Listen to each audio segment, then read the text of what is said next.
భక్తులు కోరిందే తడువుగా కరుణిస్తాడని వినాయకుడికి పేరు.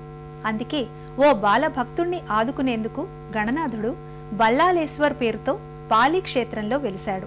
అష్టవినాయక క్షేత్రాల్లో మూడోదిగా పేరున్న ఈ ఆలయంలోని ఉన్న స్వామిని వేడుకుంటే చదువు సంధ్యల్లో చిన్నారులు విశేష ప్రతిభా పాటవాలు ప్రదర్శిస్తారని ఓ నమ్మకం.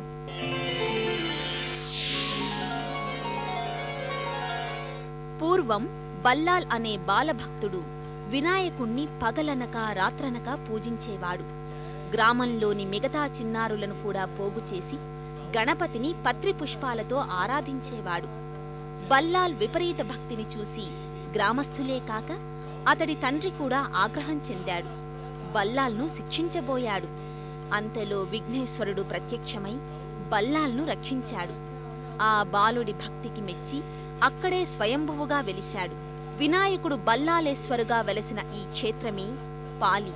పూణేకు 111 కిలోమీటర్ల దూరంలో ఉంది దివ్యధామం.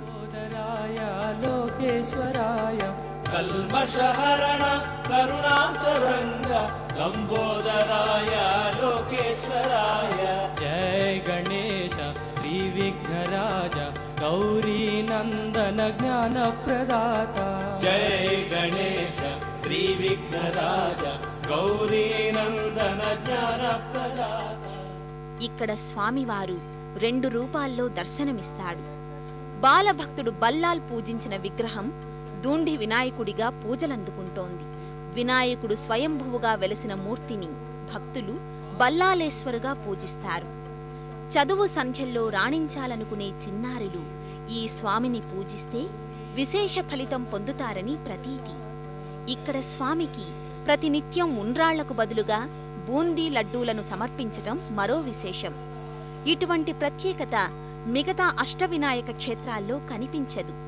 భక్తులు దుండి వినాయకుణ్ణి పూజించిన తరువాతే బల్లాల్ గణపతిని పూజించడం సంప్రదాయంగా ఏర్పడింది.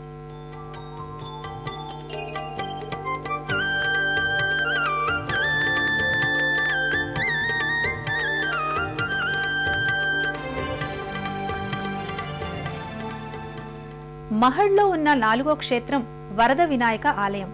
ఇక్కడున్న వినాయకుణ్ణి ఏ కోరిక అడిగినా వెంటనే తీరుస్తాడని నమ్మకం. అందుకే ఈ స్వామికి వరద వినాయకుడు అని పేరు. ఘృత మహర్షి ఈ వినాయకుణ్ణి ప్రతిష్ఠించాడని పురాణ ఐతిహ్యం. ఈ స్వామి దర్శనం సకల శుభప్రదమంటారు.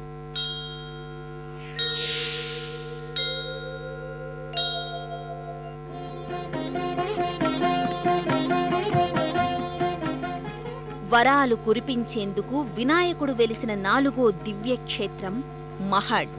పూణేకు 80 కిలోమీటర్ల దూరంలో ఉన్న ఈ క్షేత్ర ఆలయ సౌందర్యం భక్తులను ఆకట్టుకుంటుంది. త్రిపురాసురుల తండ్రి అయిన ఘృత మహర్షి కోరిక మేరకు వినాయకుడు ఇక్కడ వెలిశాడని స్థలపురాణం చెబుతోంది. ఏకదంతం మహాకాయం తప్తకాంచన సన్నిభం లంబోదరం విశాలాక్షం వందేహం గణనాయకం వందేహం గణనాయకం. ఇక్కడున్న మూల విరాట్టును భక్తులే స్వయంగా పూజించుకోవచ్చు. మిగతా అష్టవినాయక క్షేత్రాల్లో ఇటువంటి భాగ్యం లభించదు. ఇక్కడి స్వామివారికి భాద్రపద మాసంలోనే కాక శ్రావణ, కార్తీక మాసాల్లో కూడా విశేష ఉత్సవాలు చేస్తారు. సింధూర వర్ణంతో పర్వతాకారాన్ని తలపించే రీతిలో స్వామి ఇక్కడ కొలువై ఉన్న తీరు భక్తులను తన్మయత్వానికి గురిచేస్తుంది. స్వామివారితో పాటు శని, రాహుకేతు, శివకేశవ ఆలయాలను కూడా ఇక్కడ భక్తులు దర్శించుకోవచ్చు. ఇక్కడ నవగ్రహ పూజ చేయిస్తే దోషాలన్నీ తొలగిపోతాయని భక్తుల నమ్మిక. వందేహం గణనాయకం వందేహం గణనాయకం.